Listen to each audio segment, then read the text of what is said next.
Hi, 7th and 8th graders. We're continuing on chapter 22. We're actually going to finish this chapter today. We're going to get started right away. I do want to clarify that at this point in the book, they're really just throwing a lot of headlines at you, a lot of really important moments, but they're just kind of bullet points that are being thrown at you in this book.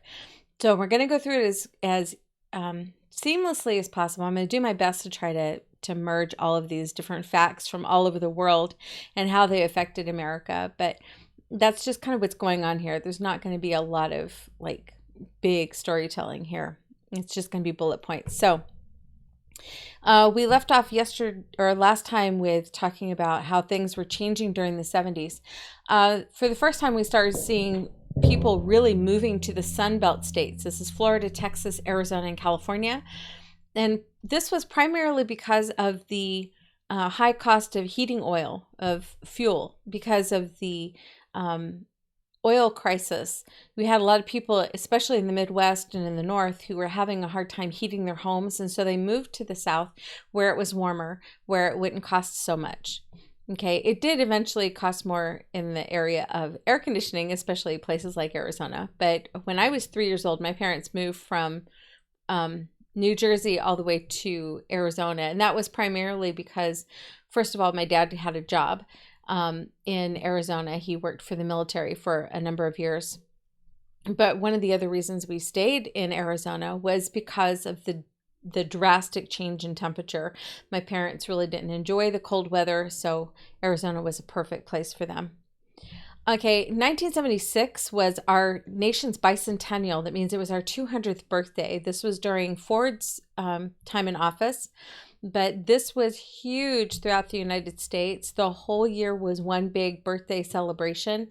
There were pictures of the American flag everywhere. The Spirit of 76 poster that you see in the upper right-hand corner was a big part of the decor of the day. On the lower left-hand side, you see Disneyland celebrating the 200th year of the nation. And then on the right lower part of the screen, you see the Freedom Train. I didn't get to go to Disneyland during the bicentennial celebration, but I did get to go on the Freedom Train.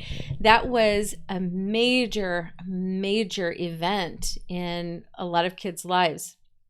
The Freedom Train was a rolling museum. It was really fascinating. You walked through the cars, you went toward the front of the train, and you worked your way all the way to the back. And each car had a different segment of American independence and different displays on Americana. It was really fascinating. It was really interesting. I was still really young when I got to go on it, so I don't remember it as well as I wish I did. But the nice thing about this train is it traveled from city to city on the rail lines. And so school kids from all over the United States had a chance to go and see this rolling museum. So that was really cool. Okay, Jimmy Carter was a farmer and former governor. He had no ties to Washington politics, and that is exactly how he was presented by the Democrat Party when he ran for president in the 70s. They really pushed for the idea here was a guy from outside of Washington politics who could be trusted because he wasn't really a politician.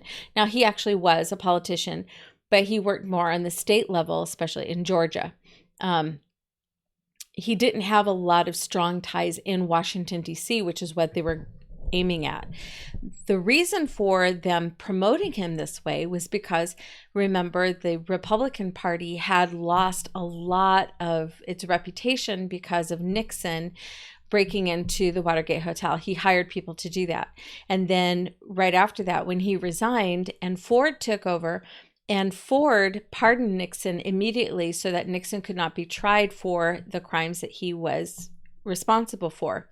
So that really compelled people to look at the Republican Party, first of all, as being untrustworthy. But it wasn't just the Republican Party. It spread over to everybody in Washington. It was like, well, nobody in Washington is above corruption. And so the Democratic Party began to really push this man, James Carter, or Jimmy Carter, as presidential material because he wasn't connected. So they were looking for an outsider who would come in. Now, he was running up against Ford. Ford had never been elected into the presidency, and he was never elected vice president. He was assigned or chosen as vice president by the president and then confirmed by the Senate. He was the only president we've ever had that wasn't voted in as either president or vice president. So he went up against Jimmy Carter, and he lost. Jimmy Carter became the next president of the United States, and it was primarily because the Republican Party had lost the confidence of the American people. Now, Jimmy Carter proved to be not so strong a president as people were hoping.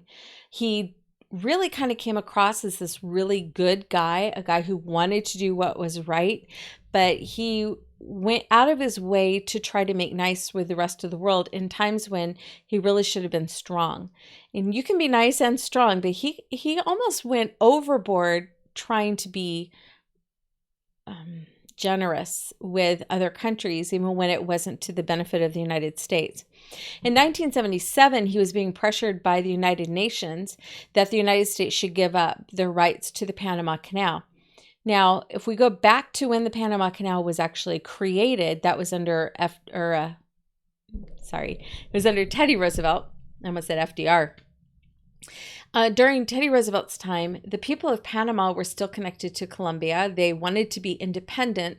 We offered to help the people of Panama to become independent in return for the rights to build the canal. Now, France had already tried to build the canal and were so overcome by disease because of the yellow fever and the malaria that were so prevalent there. This is after the Spanish-American War, that France had pulled out and said, never mind, we don't want to do this anymore. So the beginnings of the canal were actually there. The thought process was there. And Panama had agreed, if you help us get our independence, we will sell you this part of this land. So the United States helped Panama gain their independence, and then we also bought the property that would be the canal zone. We also constructed the canal. We wiped out diseases in the canal area where nobody could actually live. Nobody was living there. Nobody could live because the diseases were so prevalent. We wiped out yellow fever and malaria there. We also, after the canal was built, we ran the canal. Everybody in the world was allowed to use that canal for a price. It was, a charge to go through because it took a lot of money to maintain it. So we maintained the canal and we guarded the canal. That was American property in the middle of Panama. Now, we had a good relationship with the Panamanian people, but in 1977, the newer leaders of Panama wanted the canal zone themselves, even though they hadn't really put anything into the canal. They wanted all the profit from the canal. So they approached the United Nations. The United Nations said, yes, you should have that because it's on your land, even though we had purchased that piece of land.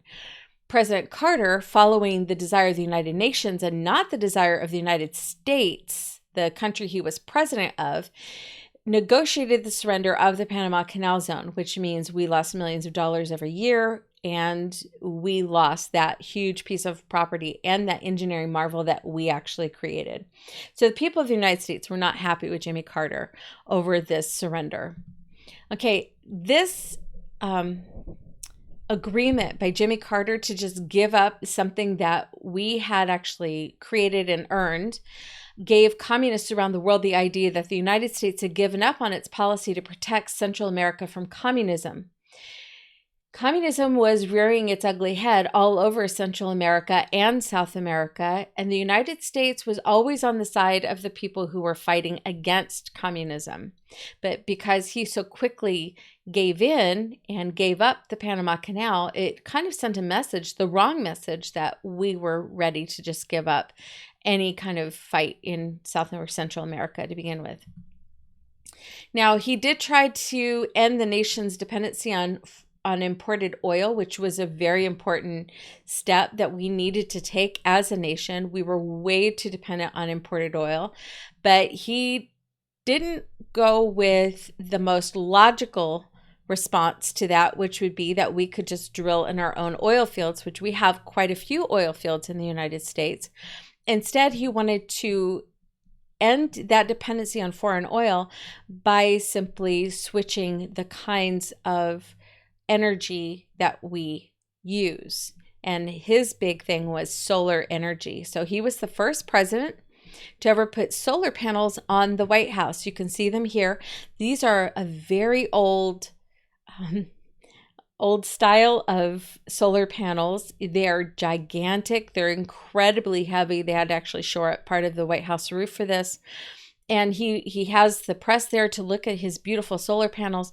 They were not very efficient. They didn't really help with the energy usage on the White House at all. Most of the energy used in the White House during the time of Carter's presidency came from the city of Washington, D.C., which burns coal for energy. So even though he was promoting solar energy, it's very expensive and very clunky, and it wasn't really, wasn't efficient. It's gotten better. Atomic power plants offered a solution to the energy problem, but many environmental groups opposed nuclear development primarily because they didn't understand it. They were thinking of radiation fallout from atomic bombs and applying that to atomic power plants, which uses a completely different form of uranium. Because of their constant protests and trying to get laws passed to stop atomic power plants. As a result, our atomic power development was really truncated. That means it was cut off at the top before it could actually fulfill its goal. As a result, we're a little bit behind when it comes to atomic power and its evolution, how it works. Just to give you a little bit of clarity, in the United States, when a power plant needed to get rid of its waste radiation, I don't know exactly what it's called, when it was time for them to get rid of their nuclear power waste, they had to have a specific ways and means to get rid of that waste. It had to be separate from the rest of humanity and nature. I mean, it just had to be completely enclosed. But because our atomic development was so cut off so quickly, we didn't really have the opportunity to figure out what to do with that nuclear waste.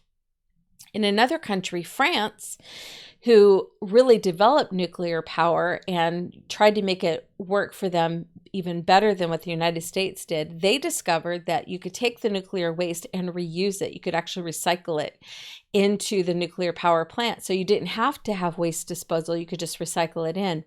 The United States didn't do that because our nuclear power development was just cut short. And that's a shame. We do have more nuclear power plants than any other country in the world, but we're a pretty large country. France is number 2. In 1979, there was an accident at the nuclear power plant at 3 Mile Island in Pennsylvania. This gave environmentalists the support they were looking for. All they had to say was, look at that, there was a nuclear accident. I mean, goodness, it was horrible.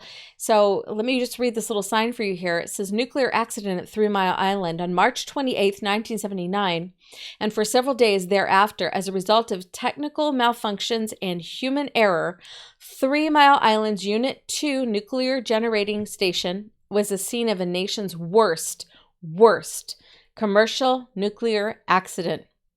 Radiation was released. A part of the nuclear core was damaged, and thousands of residents evacuated the area. Events here would cause basic changes throughout the world's nuclear power energy. This was our absolutely worst accident that ever happened in the United States when it came to nuclear power plants and nuclear power. And as a result, 3 Mile Island was closed down. But this was our worst accident. So let's look at the results of that accident. No one was injured in the accident. No one died. Part of the plant, that's the nuclear power plant, was contaminated with radioactive material. The entire facility was shut down, but no one died. No one got killed. And there were no effects on the cancer rates in the surrounding area. So when people talk about 3 Mile Island, they act like this was this huge event in American history that actually killed or maimed people, and it really didn't have any effect on people at all. So, yeah, nobody died at 3 Mile Island. No one got hurt. Under President Carter, the government continued to print more money to pay for social welfare programs. This is a very common thing among the Democrat Party specifically, because they really pushed for the idea of social programs. The government ended up spending more money than it took in with taxes, and that creates a budget deficit, which means you're basically living on credit and just adding to that credit and encouraging inflation because they're printing money to pay off their bills, even though the money really isn't worth anything. In 1979, a group known as the Sandinistas overthrew a dictatorship of Astancio Somoza in Nicaragua, and the United States was on the side of the Sandinistas. We didn't help them overthrow, but when they did, we said, okay, now that you have done that, how about you set up a government where everybody can have a voice? The Sandinistas were frustrated because they were in a dictatorship where they didn't have a voice. So once the Sandinistas were in power, the U.S. urged them to allow free elections and to set up a democratic government, but communist, because this is what happens when you overthrow a nation or a government. Everything is chaotic for a period of time. And because things were chaotic, the Communist Party, who was in the country, they seized control and they eliminated, in other words, they killed the conservative Sandinistas. And so they went from living in a dictatorship of one man to becoming part of a communist nation, where they ended up with, again, another dictator. In 1979, President Carter announced the signing of the SALT II agreement. We had done this before with the SALT I agreement.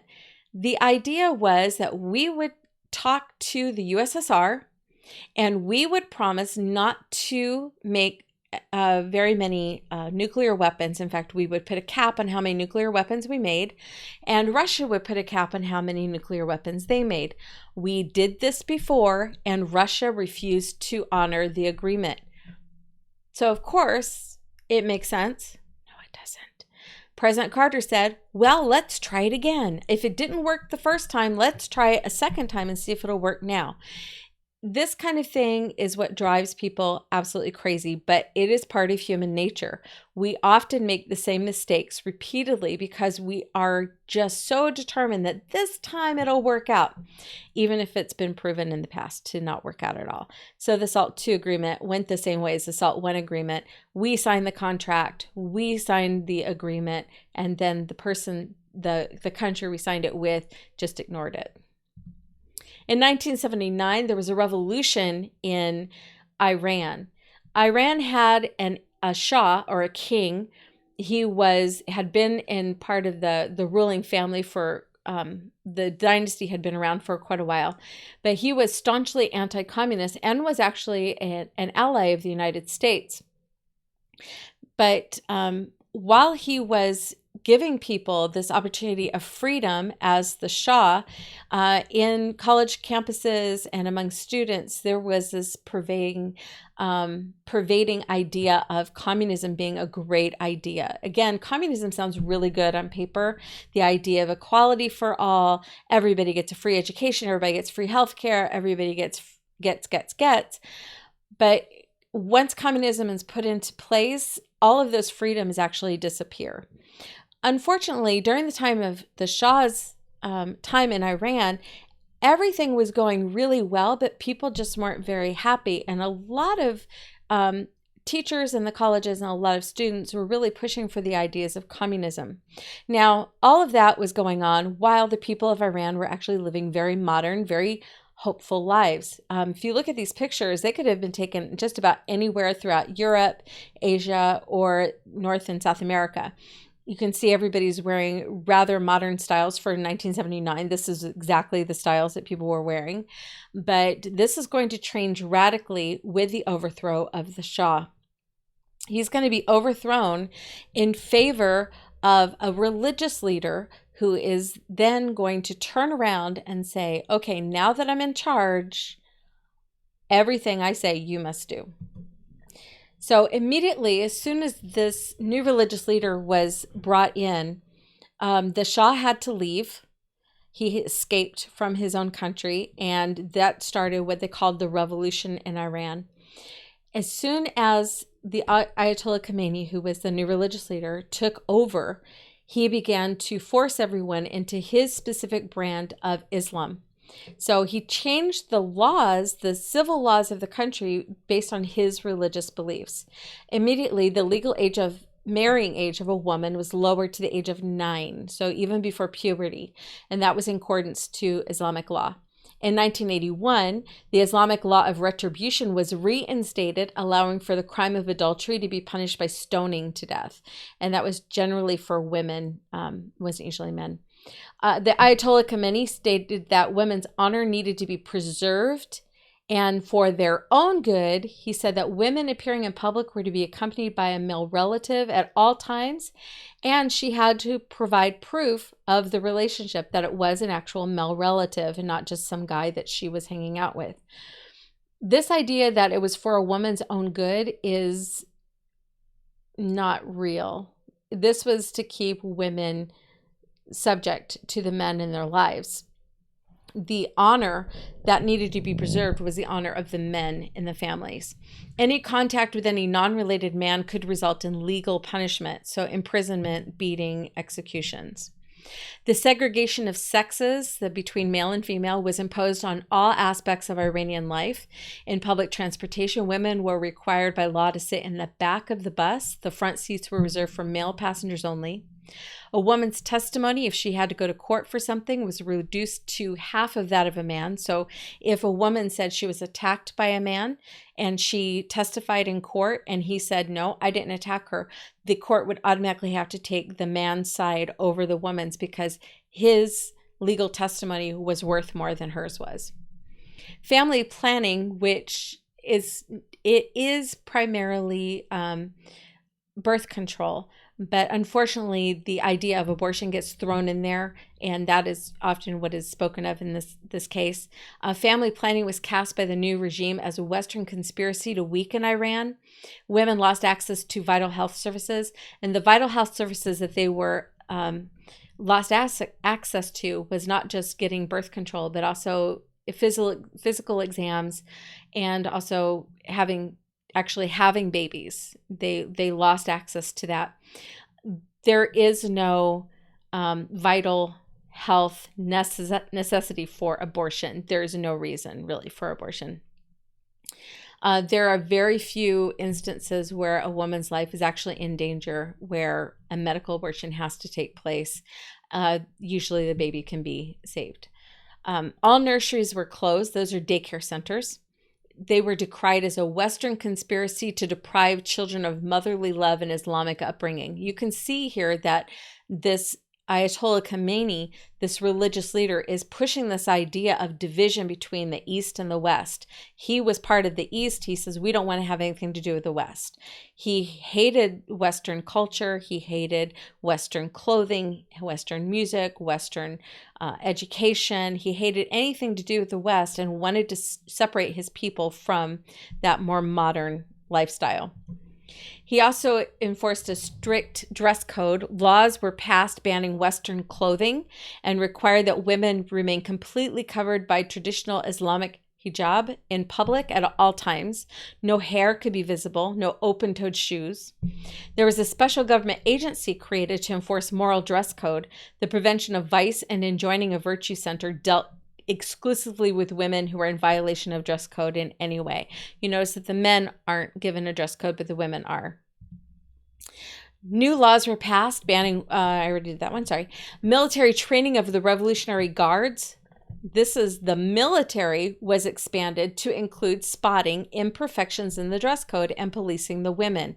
This is really making all the men have a lot of power and the women having none.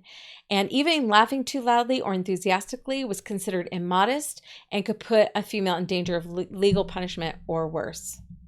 So the Ayatollah Khomeini, turns out when he had first started to come to power and the Shah was still in power, he encouraged women to take an active role in the revolution. He basically had them believing that he was going to expand their rights and equality with men. But as soon as he got his place in power, he immediately took away their rights. And the women were deeply disappointed. They opposed the repeal of the family protection laws, the dress code, the the fact that they were no longer allowed to go to school, they were no longer allowed to work at any job they saw fit, because women were big into science and medicine during the Shah's reign. Now they were told, no, you can't do that anymore. And so they protested, but by that time it was too late. They had already put the wrong man in power and gotten rid of the right man. So here we are, women staging various protests in this tumultuous time. In one spontaneous uprising, Iranian women and men took to the streets en masse to protest the compulsory hijab and to call for the protection of achievements made in women's rights. But by that time, it was too late. You have to be really careful as an individual that you're not getting swept up in this idea of change just for the sake of change. We really need to look at what the person is actually promising. Now, Iranian rebels under the Ayatollah Khomeini, he was a Muslim religious leader. They captured the American embassy in Tehran and took American diplomatic personnel hostage. Not only did they have a revolution where they got rid of their Shah, their king, they put a religious leader in his place. The religious leader then basically destroyed the lives of half of his population. He also attempted to declare war on the United States, because that's what a person in charge of another country does when they want to declare war. They go after that person's embassy. Usually the first step is just to send the ambassador home. That is usually enough for the other country to go, are we talking prelude to war here? The Ayatollah Khomeini didn't just send anybody home. He captured the diplomatic personnel and kept them as hostages. In other words, he was going to require something of the United States. Now, President Carter and Congress failed to help the Shah. When he was kicked out of his country, he asked for help to restore his government. They didn't help him. The United States government, the president and the Congress failed to secure the release of American hostages, and they ended up staying as hostages for 144 days, which is ridiculous. That should have been his full-time goal.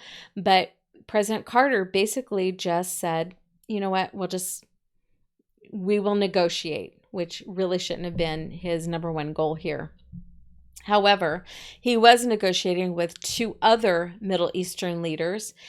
There is a place that the presidents use. It was originally called Shangri-La. It was a special camp area, a nice country house. And the name was changed during the time of Eisenhower, who renamed it after his grandson. So it became known as Camp David. And it's a place where the president can go and just kind of relax a little bit while still being able to work. Now, President Carter persuaded the leader of Egypt, Anwar Sadat, and the Israeli Prime Minister, Menachem Begin, to come to Camp David, and they hammered out a peace treaty. It was the first time in over 2,000 years that Jews and Arabs sat down together and negotiated a peace treaty. So it was a major news event. It was huge. The world saw this happen, and they were shocked that the Arabs and the Jews could actually work together, sit down together, and come up with this negotiated peace treaty. Even those who were in charge of the Nobel Prize Peace Treaty Committee got together, and they said, this deserves the Nobel Peace Prize. And so they gave it to, you ready? Menachem Begin and Anwar Sadat. They completely ghosted Jimmy Carter. He was not a respected person in the government at all. So they totally ghosted him and gave it to the other two men, even though Jimmy Carter had worked to get these two men to the table. Now, during this time as well, in 1976 and then onward, Alexander Solzhenitsyn, a Russian writer, was deported from the Soviet Union because he opposed communism in his writings. He was famous for writing a book that's about this thick. In fact, I have it.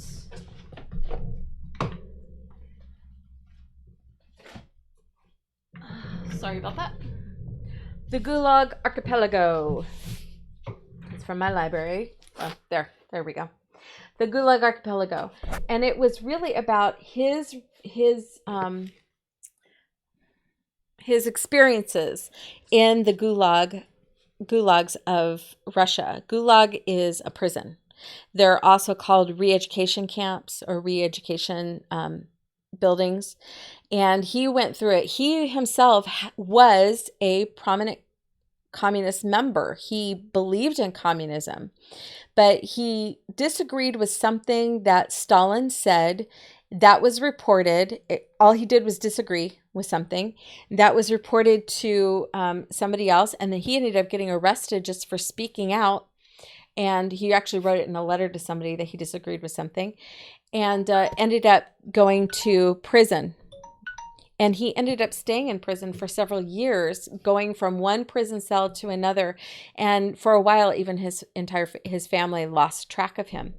So when he was finally released, he had been writing this book based on just his memories. When he found out that, let's see how to best to put this, he got a publisher for the book and was going to edit it and get a tight draft for it. And he discovered that the Russian government was getting ready to shut it down. They had a lot of power still. And so he had it rushed to the publisher, and they published it as it was. So as a result, it's a little difficult to read just because some of the stuff is out of order. Sometimes he repeats himself. It's because this is really like a second draft. It's not even a fully edited book. Okay, but when he came to live in the United States, he said, look, you guys are on the same path of socialism and communism. And he was very open about pointing that out and wanting to steer people away from the ideas of communism and socialism.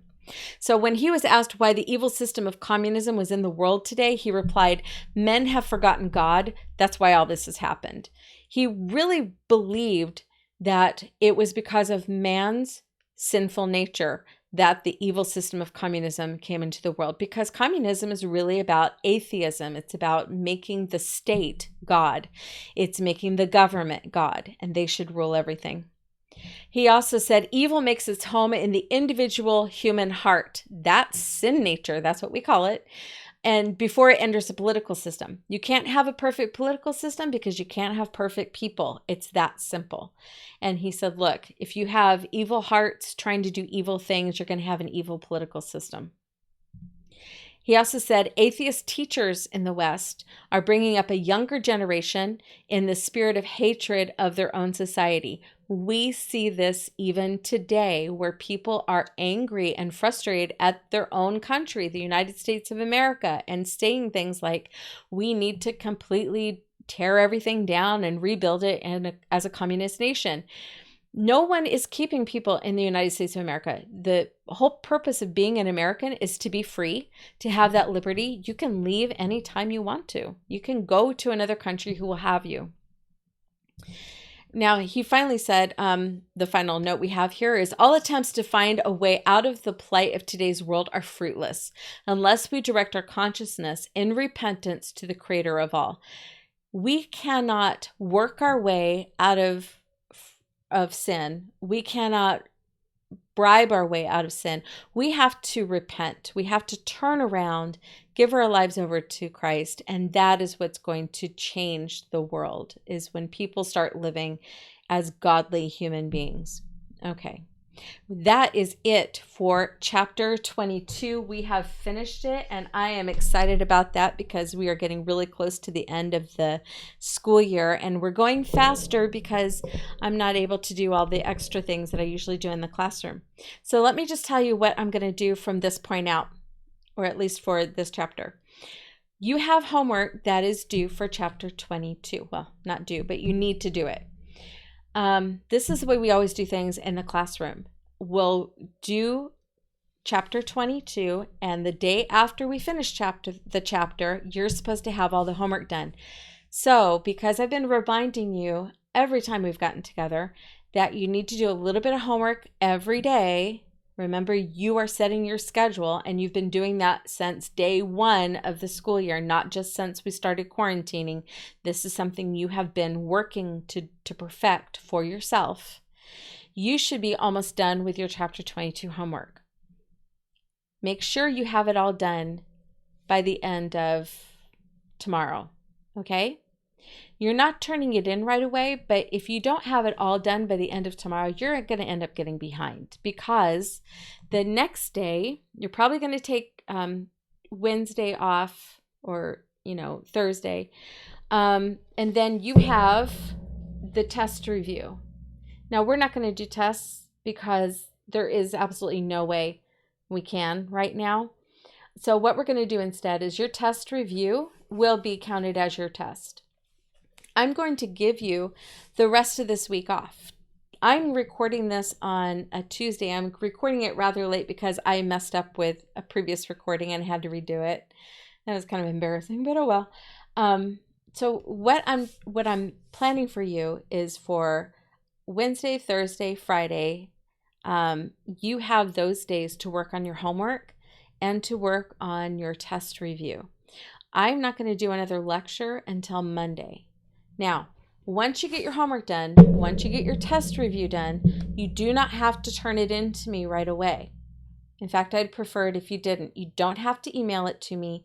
You don't have to turn it in, because what we're going to do is, after we are all done with this book, you're just going to turn in the whole book at the office. And that's going to be after we finish all the way through chapter 24, which will be our last chapter this year. Okay, so that'll be when you turn this in, and I can just grade them all in one shot. Now, you'll notice that after this, there is the film guide for Star Wars: A New Hope. Go ahead and work on that. You have to do that on your own. That's something you can do as a family movie night. Some of you have family who are big time into Star Wars, and some of you don't. You need to get it done, though. That needs to be filled in when you turn the book in. The next thing after this is going to be having our say, which I will present to you. I'm not going to have you guys pick up the books for that because it's only another one chapter, just a couple of parts in that chapter. So what I'm going to do is we're going to read it together. I'm going to read it to you. It's just that last couple pages. We're going to do that together starting Monday. And then after that, we have our last chapter, and then we're all done for the year. So take your time. Make sure you have all of your test review done right. It's a test grade, so get 100 on it. Come on, it's open book. Make sure your homework is done correctly. Fill in every blank. Don't leave blanks. This blank's blank. That's just silly. And then be prepared to finish up rather quickly because school is almost over. Okay, I'm going to let you guys go. I know I went a little over today, but that's okay because we had to finish this chapter up. And I will see you again Monday. Have a really good rest of the week.